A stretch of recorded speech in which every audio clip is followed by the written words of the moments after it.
All right, welcome back to the Pick Your Brain podcast on Weekend Gabe, holding you down. Johaz, are my partner in crime here on the Pick Your Brain podcast. How you doing, sir?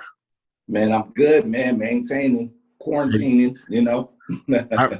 I mean, I don't know. Like, I know that you're a father. How are your kids managing being in the isolation? Is that I know with my oldest, it's mad tough. So I'm curious with your kids. My two oldest sons live with me, so they're adapted pretty good. You know, they're savvy on the internet, savvy on the video games, so they got their own little dungeon. So they doing good, and they go hoop and shit. You know, the younger ones, yeah, they're having a little more problems adjusting to it, and that's just because they have more energy. You know what I mean? Right. Yeah. So but I'm sticking through it, man. You know, getting some music shit done, same old shit. You know. All right, sounds good. Speaking of music, we have two excellent guests from the Dirty Science crew joining us tonight. Exile, producer-in-chief, and of course, Blu. Drop the E. There's no E.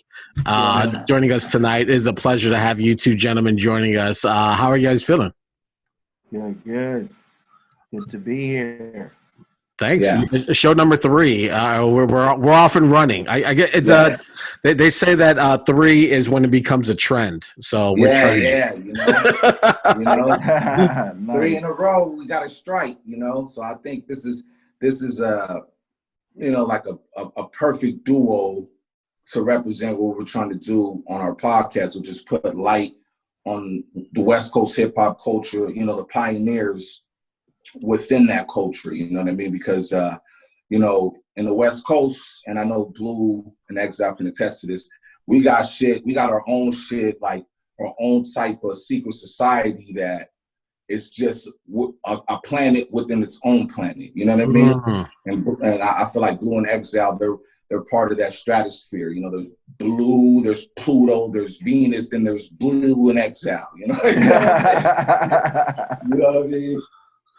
That's I mean, watching you guys from my distance. I'll tell you this, Blu and Exile. The first time I found you guys, I hope you don't mind. I don't know if torrents are still like a thing to like get music and media off the deep, the dark parts of the internet. But that's how I found your album, and I don't remember how I became aware of it. But anyways, that's how I found it, and that's how I began listening to it. But I didn't catch it because it dropped in 2008, right? I think that's when you guys came out. 2007. I think I heard it in 2009 or 2010. So it was like a few years later, but then I just became like an old, like huge fan, like right from the jump. Because I thought that the album, and I know that I saw an interview where you're happy that this record like speaks so loudly and it crosses so many boundaries and people are still discussing it, and it's elevated to that classic aura or that classic space of records, and I just think that it was just like a wonderful find, especially during the I think the early 2000s. We're kind of starting to shift back into, correct me if I'm wrong, but like shift back into kind of like that, the Dre Aftermath sound, like the game was bubbling, and like the hardcore hip hop of LA was starting to get that commercial appeal again. But then you came along like during like the height of like the blog era, quote unquote, and that backpacker, raucous era. It felt like we were back in that space again, and it felt like for the MC, the fan of the MC was returning, and then like Exile, like even like the opening was like these hard ass drums. It's like everything about that album spoke to like the authentic, genuine article of hip hop, and it felt like it came at the perfect time when the blog and the internet MC was starting to take over, and you guys were at the forefront of that. Do you remember like what that felt like being in that time space of when all that shit was happening? It was still a grind, man. It was still like the album was still getting like picked up, like picked up by all the heads, you know what I mean? And we were still touring it and everything, but it seemed like every step was filled with an abundance of love, you know what I mean? As we continued to grow, it was just like so welcoming, you know what I mean? Every step that we took, Yeah.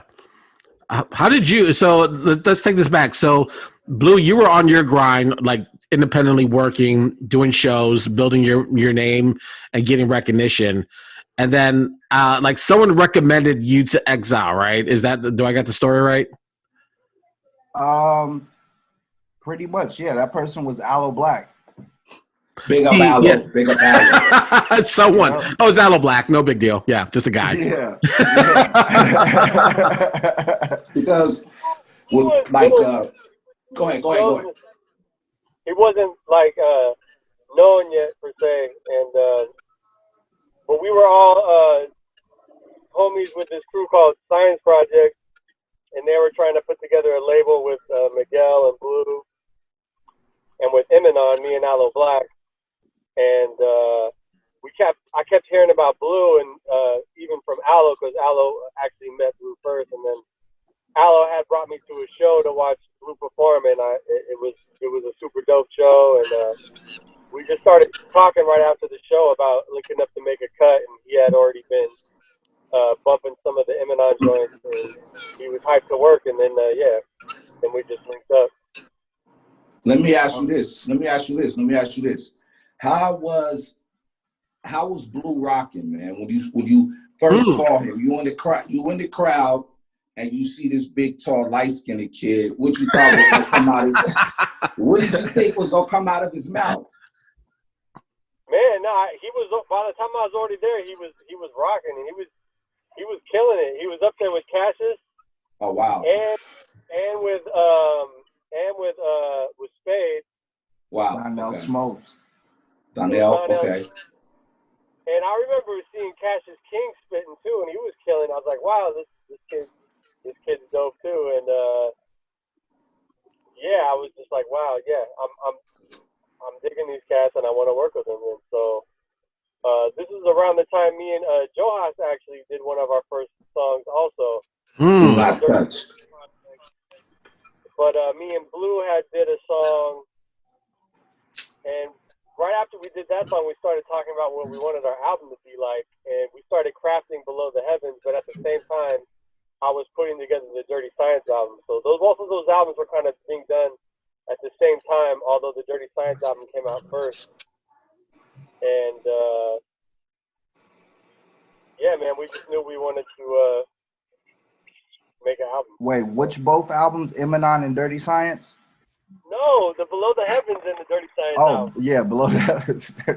Definitely. Because it's funny you said that, because I remember one time you brought Blue down to San Diego to my man Demon Studio, and I was just like, yo, he brought this kid in, and Blue just spit like some ill line, real like, oh, he said something like, I'm like black pussy beating you up or something. I was like, yo, that nigga's hard. You know? And that's when I know it. Then all of a sudden, I'm just like, yo, all right, word. They come back. I ain't seen these niggas in a few months, man, and they playing me some of the jams from Below the Heavens. I'm like, fuck, man, we gotta step it up now, man. He did some wild shit, you know. I was listening to another interview that you did, Blue, with it was like a DJ out of New York. This is when you guys were talking about the EP you did with Knots a few years back, and like he was saying, like with Fat Beats, because they were carrying the record, and how like across the country people were like, is it such an in-demand thing?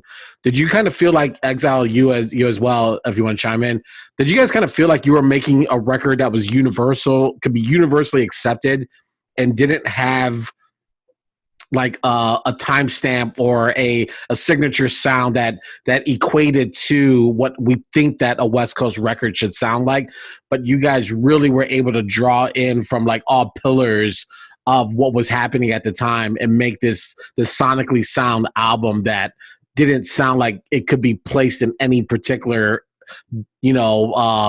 destination in the country. It was just like a record that just like popped as soon as you heard it, and it didn't matter like if you knew where it came from. Yeah, that's love. We were trying to figure out, the direction to go, and the driving force was definitely to make a hip hop album for the West Coast that would be respected, beyond, East or West Coast, and Definitely. But something that was from the West Coast that would be like that was something from the West that would be accepted on the East as well. You Yeah. know what I'm saying? Yeah. It was a lot of lyricists coming out the East, but we had lyricists in the West too coming out, like Oh No and MED had just dropped. Stone Oh, Still yeah. was on fire. So I wanted to make sure, like, I don't know who was going to accept our record, but I wanted to make sure whoever accepted it felt good repping it. You know what I mean? Make sure it will be dope. You know what I'm saying? Because like we were talking with Rhett a couple weeks ago, and you know, we were saying like Los Angeles and New York are kind of the epicenters where you want to have your acceptance at. You know what I'm saying? So Definitely. I see what you mean as far as like we want to rep the West Coast, but we want this record to get love in the East, and that for us as West Coast artists, I know X and Blue feel the same way. To have something accepted in the East Coast is just like, oh my God, that's like a cherry on the top. And not trying to act like we from the East Coast. We're just being ourselves. That's when that's when that shit, you know, that's when, you know, that it's beyond an accolade. It's like a soulful thing. You know what I mean? Yeah. It's even harder to get accepted in the West Coast, you know what I mean? To put out a record, it has to be like, oh yeah, that's our shit. You know what I'm saying? But you know, this record, it touched enough people where, you know what I'm saying, it got rep like that, you know, like nationwide, worldwide, shit. we had. We wanted it to be a conscious record for the West Coast. Not to say that there hasn't been conscious records, but also something that, you know, of course, that didn't have to be gangster. You know, I mean, you made one of the best fucking conscious albums ever, in my opinion, with Death Certificate. But you know, I think just to come from a different perspective of, you know, something that was West Coast that wasn't gangster, but it was still conscious, but also just something like, you know, an artist like Blue not being afraid to like be himself, and he would even talk about being broke but still, like, I don't know how to explain it, but you know, I was still trying to find it, you know what I mean? But Exile sound inspired me majorly, you know, to make like really dope music, man. Like I felt like I was working with Pete Rock, High Tech, you know what I mean? Yeah. Like Dilla. This was like who I felt like I was working with X, you know what I mean? So it was tough for me to just like, you know, I wanted to bar off every song and realizing I couldn't bar off every song, you know what I'm saying? But I had to work to get there, you know what I'm saying? And yeah, man, we did like 75 songs for that record. Oh wow. And like to build on what Blue was saying, like okay, so when you were initially starting to work with Blue, the beats that you were making, were they in mind for Blue, or were they joints you already had? It was a mix of the two, but there was definitely beats that were straight up for Blue, like, you know, like Blue even like had, you know, the intro to the album in mind. He was like, yo, you gotta sample this. He actually had been telling me to sample it, and I think it took us to make all the other songs before I actually produced that one for him. And but then other songs like Blue Collar Worker, like Blue was just hanging out, and I was just trying to find a sample, and he was there when I was making that.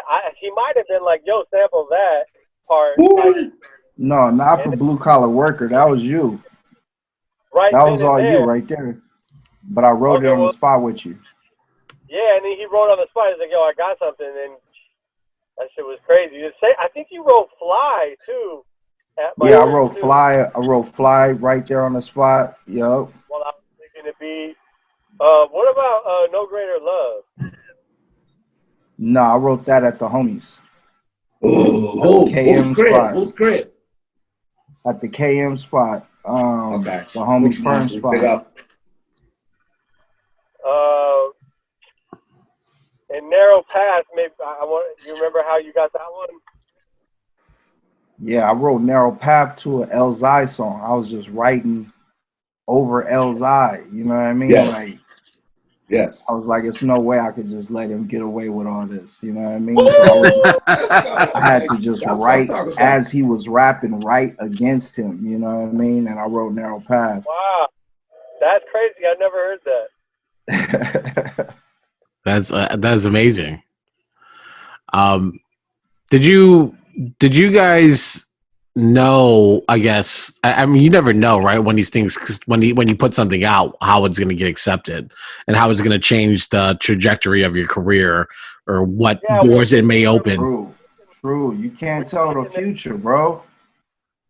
You know there what was I mean? times, we got a classic. This is a classic. You know, me and Boo would be thinking this.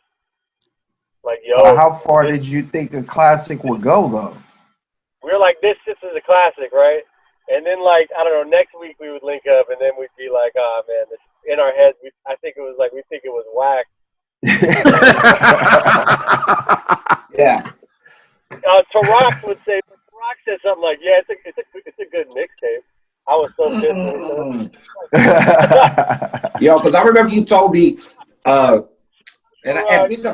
and big up to all, you know, everybody involved, you know, with the crew and shit. But I remember you told me a nigga tried to stun on you with the Steve Spacek song, like, oh, nigga, this is the shit. And y'all was like, nah, man, we got that shit for y'all. Diego made First Things First with Miguel before Miguel. And I was like, yo, Diego, we got a hit for you, bro. We got a hit. And we played him that. And he was like, oh, you think, well, this is a hit. And he played a fucking space song. Didn't even give us props. Yeah, we had. Like, come on, man. How you gonna give a nigga a jam with? Listen, fucking. We had a hater putting out our album because, okay, look, there was this group of music and this group of music from the label, Sound and Color. Oh, okay. This stuff was being put out by, like, Louis, our homie, and then Diego was putting out all this stuff, which was, like, Spacek and Sarah, who, I love those guys. Big up Sarah, and, you know, Diego he brought me over to Sarah's and yada, yada, but it was like he was writing for the artist that he was putting on, and it was like he was in competition with the artist Louis had brought on, which was Blu and Exile and like Ricky Rucker and rock, bro, etc. And so it was like he would try to like do shit for us like half-ass or unpurposely whack. Yo, like he fucked up my playlist on iTunes, bro.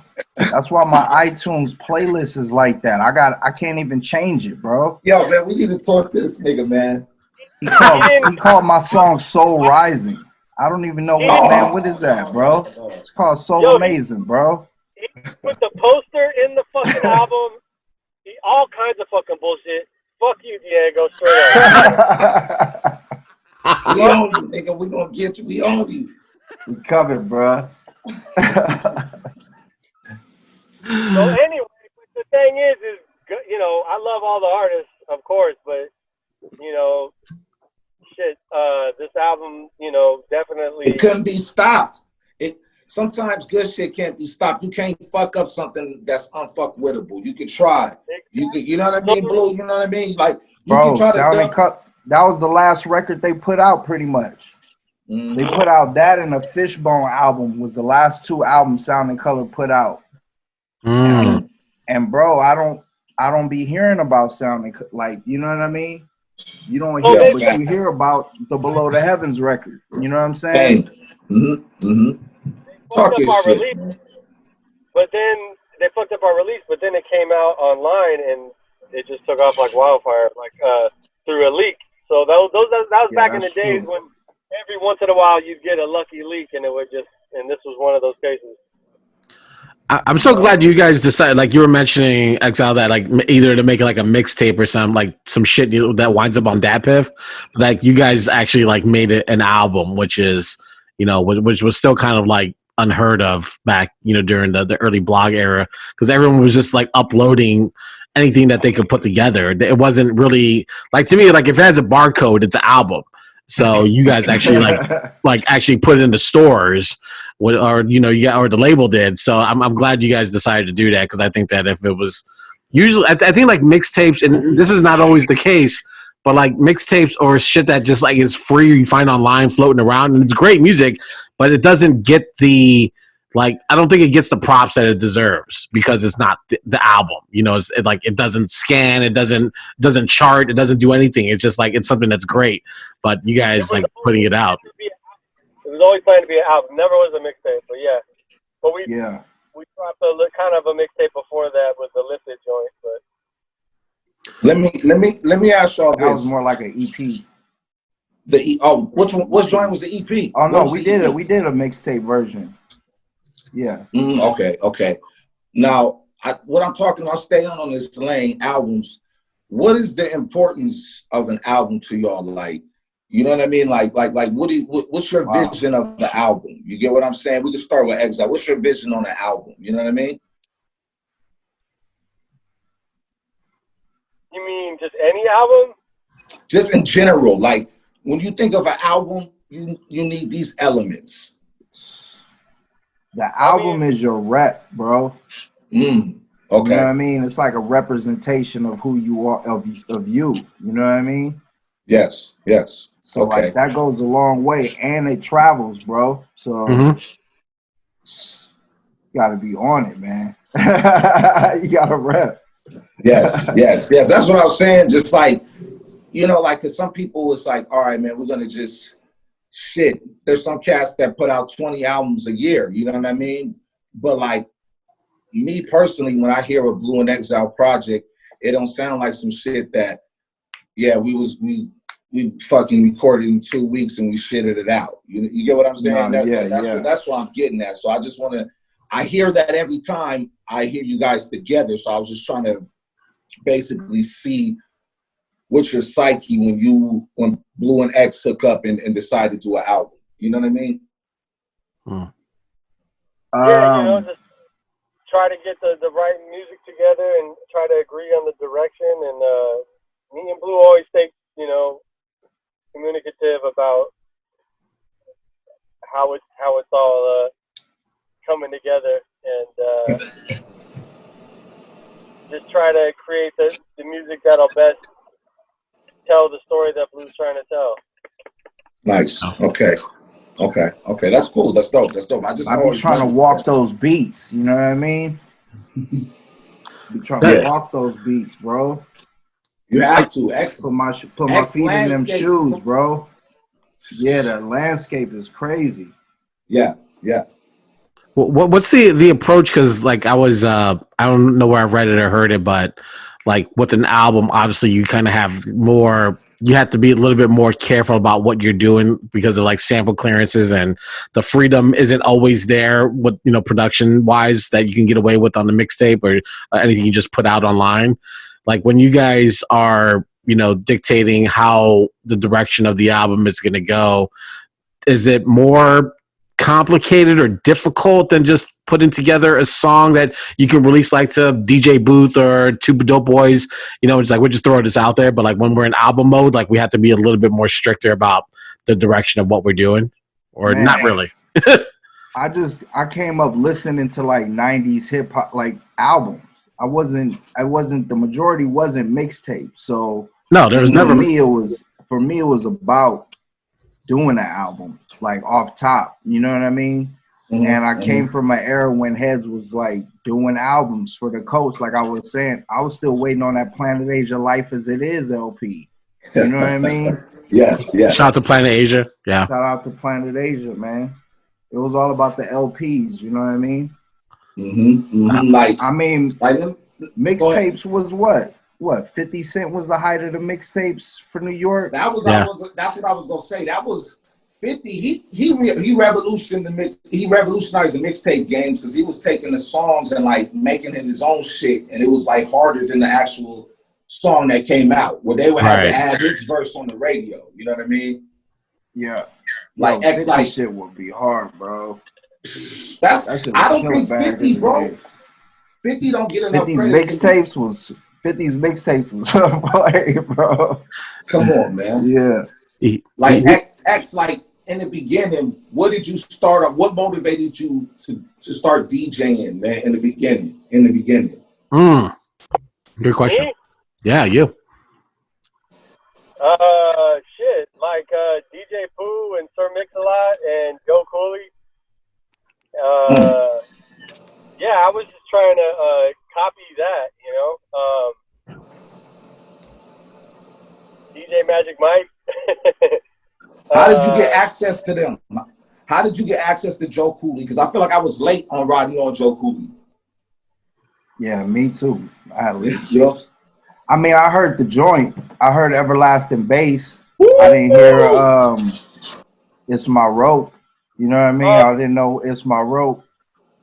I was a few years late on them. K-Day, AM K-Day, and getting tapes at AM K-Day too, and yeah, tapes. And then let me see. Oh, Two Live Crew. Somebody had put everybody say, "Hey, we want some pussy" on a tape. You had to go and like play that for all your friends, and that shit was crazy. Then I heard Throw the D, and man, I don't know. And then I would hear the the cars booming and somebody I knew who had a lower truck. I was just, what is that? And just discovering music. And I remember I was even like DJing with the treble all the way down and the bass all the way up, because I was trying to duplicate what I heard from the cars driving by. Like, that's all you can do is the bass. But that's how I liked it anyway. So, but yeah, I was just looking up to like Mr. Mix and DJ Pooh, and I was just I was in my room on the home stereo system and learned how to scratch, and then eventually I got a 4-track. I kept on following DJs and the DMT stuff, and then of course it moved from like Two Live Crew to DJ Pooh and King T, to like Project Bloat, or like underground mixtapes or underground tapes, like Living Legends and shit like that or whatever. And so, or just even mixtapes, like DJ mixtapes. And so I've actually, so before it was the album mixtapes, it was just like the DJ mixtapes. And so I made my first DJ mixtape, and I remember going to Melrose and selling it at Beat Nonstop and whatnot. And then, so. What about you, Blue? What about you, Blue? What like started you off grinding? Like, what was the first? What was the motivation? What was the motivation? My cousin wrote my first raps. And then it was like, I didn't rap. I had like 2 raps from him, like when I was 13. And then when I was 15, I moved back to LA from Chino. And I was like, damn, what am I going to do? So I just started rapping. And it was mainly DMX that got me. I heard DMX, and I was like, I heard the DMX album, and I was like, man, dog, this shit is like, you know what I mean? The crazy shit. And I was rapping just like him, you know what I mean? It was a too short DMX hybrid going on. It was pretty fresh. I would love to hear what that sounds like, by the way.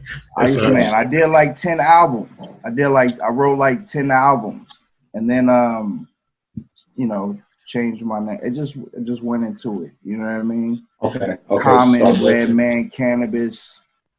Oh yeah. You know what I mean? Those are great. Yeah.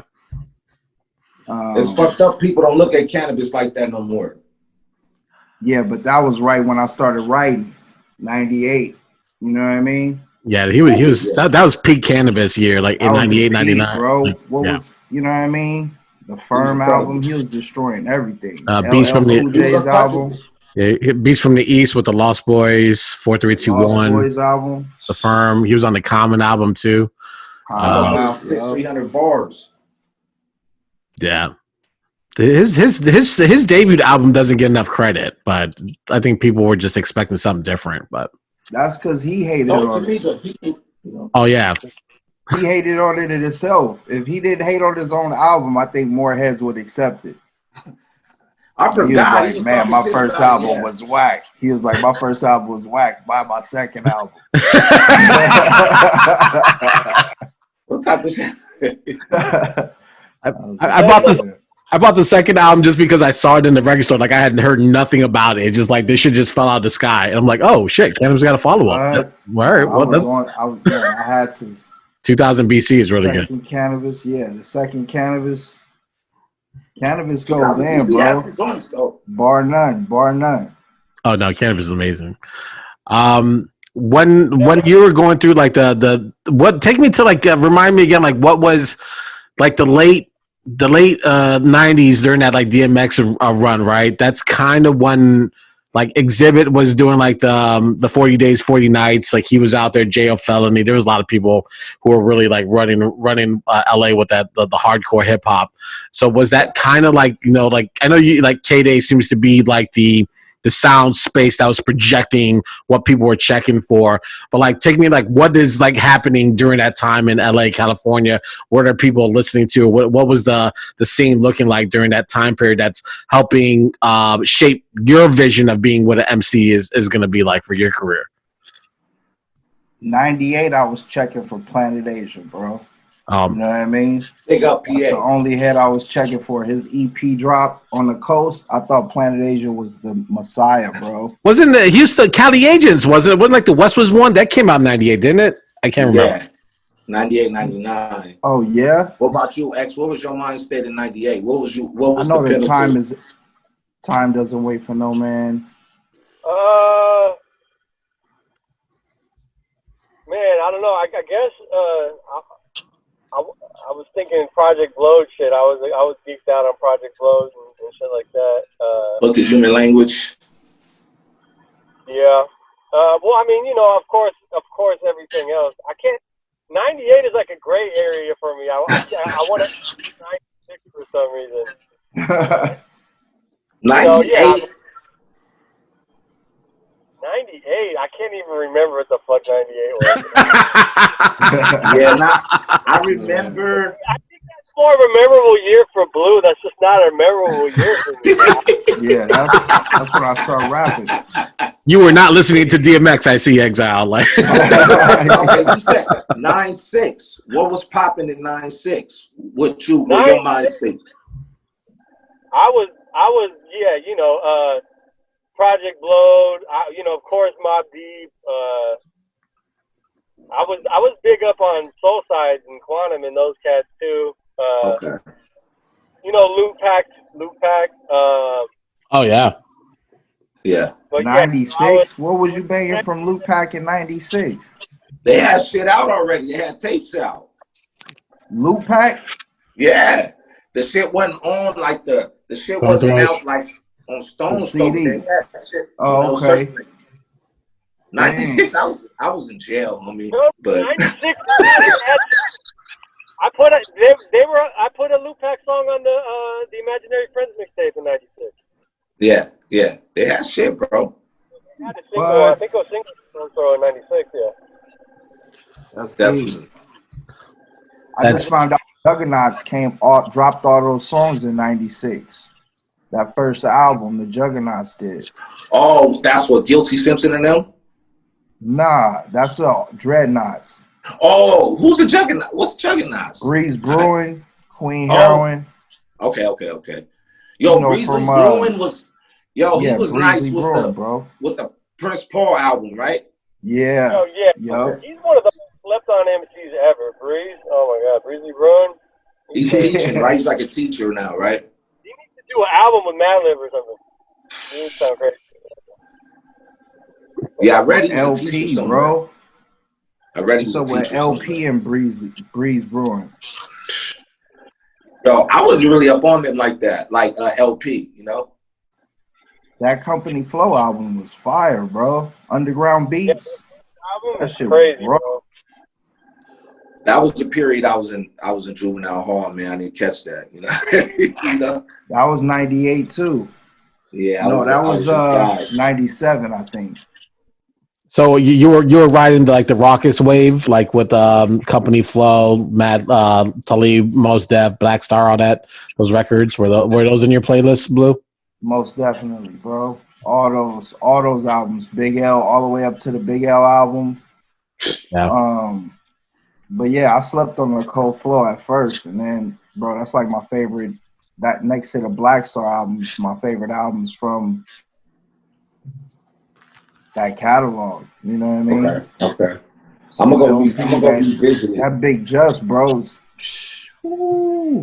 Yeah, big up Big Just. That's my big homie foremost partner. Yeah, I'm cool with Big Just though. He's a good dude. Did Exile like go check his car? You like go for a walk? Is like get a cramp? he probably did. Like I remember like so Blue like I remember one time we was in Japan and we was talking. We was in the back of a van and we were talking about how you had met Suge with Miguel. I met Suge with Miguel? Nah, hell no. Not with Miguel. It was like, we was in the back of the van and you was like... I did meet Suge. Yeah. Yeah. Oh, was it with Miguel? Nah. Not with Miguel. It was just Suge. That would have been a trip, though. Okay. I remember it was something like that. Like I remember we was in the back of the van. And he was like, "Yeah, man, you had met up with Miguel." Me and Miguel, we met up with Megahertz out of high school. Oh shit! Okay. Shout out to Megahertz. And then Miguel met with High Tech out of high school. Wow. Okay. We was all tripping. I remember he called me from High Tech's house. He was like, "Yo, Blue. They dig the song. We had a demo called Rhythm and Blue, and they was digging the demo, but they flew out Miguel. They was like, yo, they digging the song, but they gonna get Mos Def to replace your verse."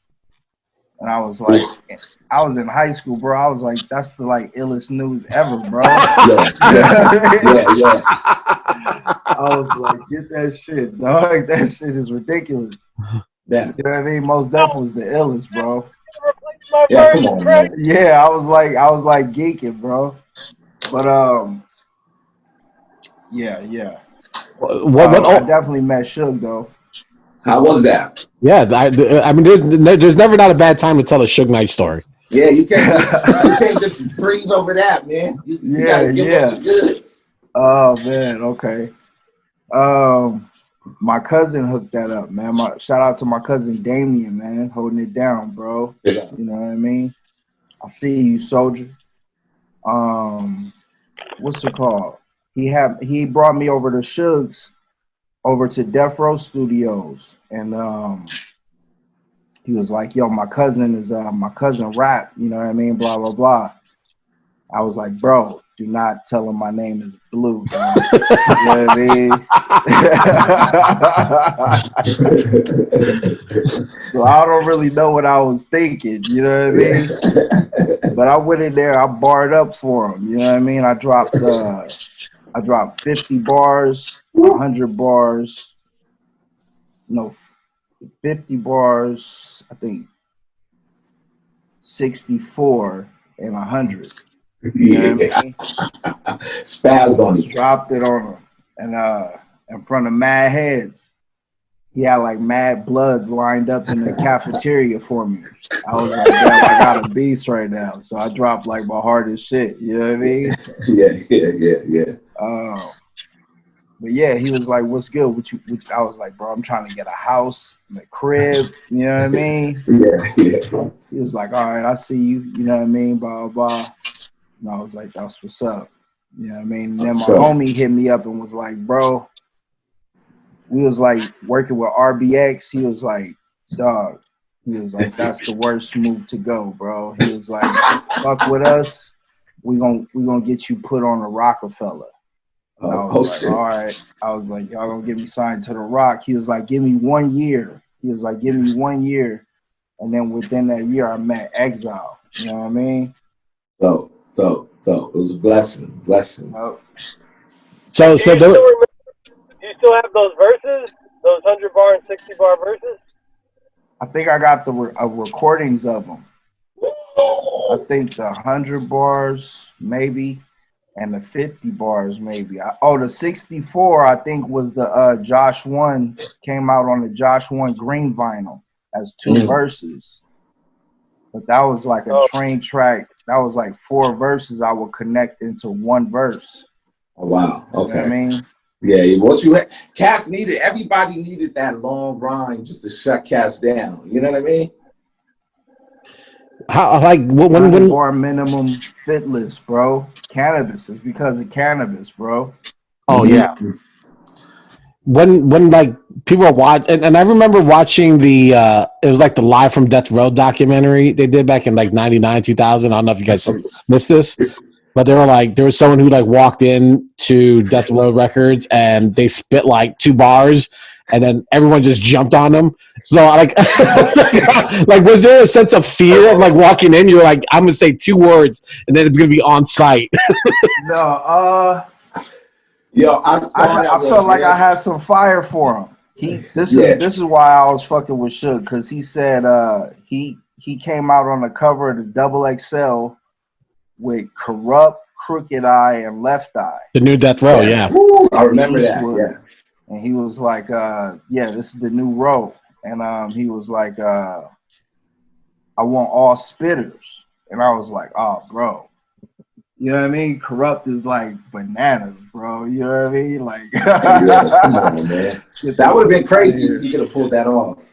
And Crooked Eye, bro. So I was like, you know what I mean? I just had mad like battle bars back then. That's funny. When you guys think of like the journey that you guys have, like now it's spanning what's the timeline now? Like almost 15 years of recording, or 16 years, however long it is. You guys look at the traveling, the records that you guys put together, the impact you guys have. Do you feel like you guys have earned that respect from the culture and the community, where you're recognized for the work and also the skill level and the production, the rhyming? Do you guys kind of feel like you have that, or is there like or is that like a motivation to like still keep showing improving? I'm actually trying to be some new shit right now, bro. That I'm trying to step my game way up for. You know what I mean? Go ahead, Ed. Yeah, no, I was just saying both. You know, I feel like we definitely have gotten the respect from our peers and beyond, but it definitely makes me more hungry to just keep doing it. I mean, yeah, and just try to step it up. But I mean, it's just mostly just because it's just fun to do, and you know, we just want to do it. So yeah. Yep. What is it about the Exile, like Blu, Joe, like you? For me, I know you guys had working relationships, but I heard of Joe because of the E&J album, and I heard of Blu because of the Below the Heavens, right? So what is it about you, like orchestrating and conducting and building new talent, you know, to introduce? Like, is that exciting for you to, you know, usher in new voices, so that, you know, it keeps your legacy of production and productivity going, but also it keeps, like, you know, feeding those who want lyricism and want that authentic hip hop sound that seems to, you know, shift away with commercialism and playlist and shit. That it feels like there's a you know, a component of it that you guys are accessing that can't be sold or bought, you know? Yeah. I'm just trying to follow in the footsteps of cats that I looked up to, and you know, like Primo, Dr. Dre, like, you know, they bring in new artists, and they break artists. They make all the beats for them, and they develop them. And so, you know, I think that's the footsteps that I was trying to follow in with. I definitely hear that symphony. You know, so that's what I was going to say. Like with the symmetry on the new album, Miles, is still you can always hear, like, when you two are locked in, it's in that same vein that, like, you know, the duels you mentioned, Gangstar, the motherfucking even the PNVs. And like, that's what I loved about Miles, man. It just was like, it almost felt conceptual, man. And that's what I mean. Like, I want to ask you a question that just came to my mind. I heard one line you said, and you can add the E, X-I-L-E. So what was behind that on that joint? You know the song I'm talking, Trouble Water, that's my favorite song. Live oh, okay, nice. Woo! You know that line I'm talking about? And you can add yeah. X-I-L-E. X-I-L-E. Because I see all the songs were spelled with the E, the blue with the E now. What was the science behind that? Because I think it was a deeper meaning behind the blue. It wasn't me. You know what I mean? It was more so us. You know what I mean? So that's what I was writing into the songs. You know what I mean? Because I feel like that album right there, man, is just, it's a tad bit, it's just, I love it a tad bit more than Below the Heavens, man. Miles, man, it's incredible, man. It really is. That shit is fucking powerful. I love my sons love that shit. So, you know, like, you know, they into their own shit, but they love it, especially Troubled Water. My oldest son's like, damn, he go off on that. You know what I'm saying? But they listen to both, but I definitely love the new record, man. I feel like it's just not, I don't like to say better. I just like to say it's a more enhanced version of Below the Heavens. You get what I'm saying? Did it just happen like that? Because I know y'all don't be like, yeah, we're going to make Below the Heavens Part 2. Did it just happen like that or what? Oh. Yeah, we just wanted to make the best album we could. We were just just trying to do every little thing we could to make it the best piece of work we could, you know. There was definitely the feeling of being in competition with Below the Heavens with Miles. Okay. And there was times where it felt like maybe, you know, that maybe we did it again. And the critical acclaim that we got from it this year made us feel like we did, man. So we just tried, and we're satisfied with the feedback we got from it. Congrats, man. That shit was dope. Absolutely. Does it feel like when you're chasing greatness, you know, does it feel almost impossible? Or you just kind of have to like just remove that thought and like, we're just going to make the best thing we can make. However it lands, it's going to, you know, it'll stand on its own or fall. Is that kind of like the attitude? Yeah, you know. I would say yes. Like, I just love cutting songs. I love getting, you know, working and getting new songs back and picking the cream of the crop, you know. Absolutely. So man, I know we don't got a lot of time left, but I was thinking, Gabe, like for now on, when we close the show, we gotta ask each artist just off the head, run us their top 5. You know what I mean? Albums?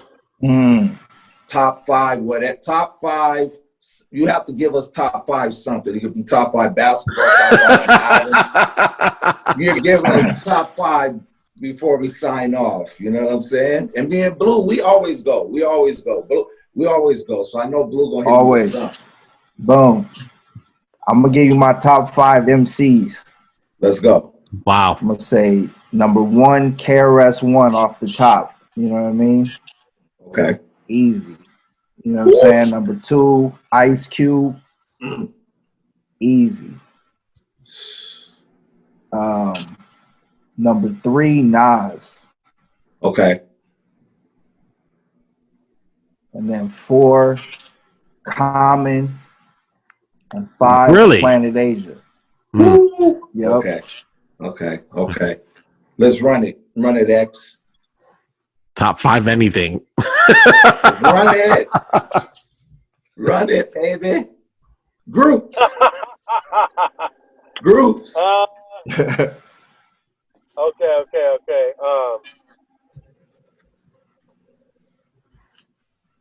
Okay, here we go. Top 5 West Coast albums. Let's go. Run it. Yeah, what? Get out of here. Drop that. Inner City Freestyle Fellowship. Okay. All right. Bizarre Ride to the Far Side. Death Certificate. Ah, man.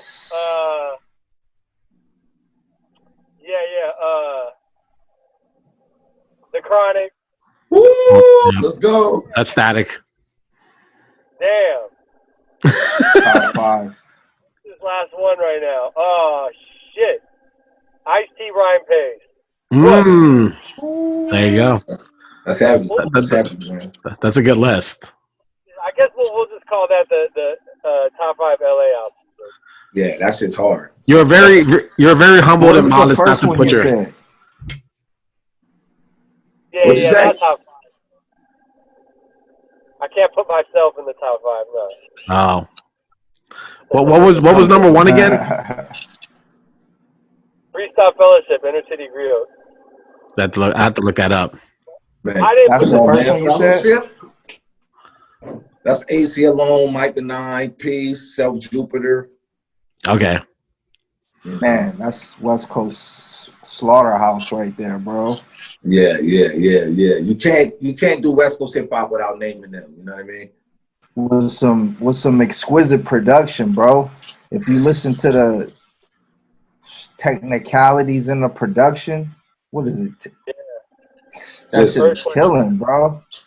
Yeah, their shit was like to keep up with those patterns, man. Can't be touched. Can I ask one more question before we get out? Let you guys go. I think this is a fun one. If you weren't doing what you're doing now, producing, making music, being an all-star MC, what would you be doing?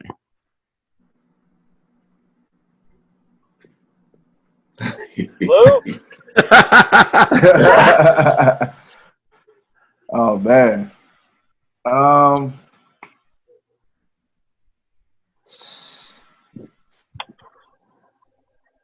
Should I go? You can go. Yeah, definitely. Yeah. Like, you give Blue some time. He looks like he's really studying this question. If I was an all-star MC. No, if you just weren't doing what you're doing, what would you be doing? I'd be making movies, making film, making videos, and all right. I agree 1,000% with you, Exile. If I was to ever come across enough money to put pay all my bills, pay my home off, to be comfortable, I would study how to make film. That's exactly what I would do too. Yeah. What about you? What about you? A little film too. We're about to start doing some film shorts. Oh yeah, well I'm gonna send my audition packet right on down. Me and Denzel, we cooking up some real shit, man. So you're gonna see some shit coming out real soon. So you have my packet down there. All right. Remember, man, I can play a police, whatever you want, man. If there's any intern opportunities, let me know. I could do something remote. Blue, did you figure out what you'll be doing if you weren't being an all-star MC? I would have to be painting, bro. I would have to be painting because that makes sense. That's what's inspiring me right now. Basquiat has been inspiring me lately. Been an influx of Basquiat merchandise rising, and I'm just all addicted to it. I got one more question. I'm sorry, because I had to follow up on that. If you weren't, if you, oh, go ahead. For those who don't, Blue actually does have. He has mad art skills, man. I was about to say, you got to do the logo for us. Yeah, we do need a logo. So is this a hidden talent that you just don't talk about, or is it something you just do for therapeutic, just for mental relief? Yep. I got a self-portrait right here I just did. Oh, that shit hard. Come on, man. You got to lace me.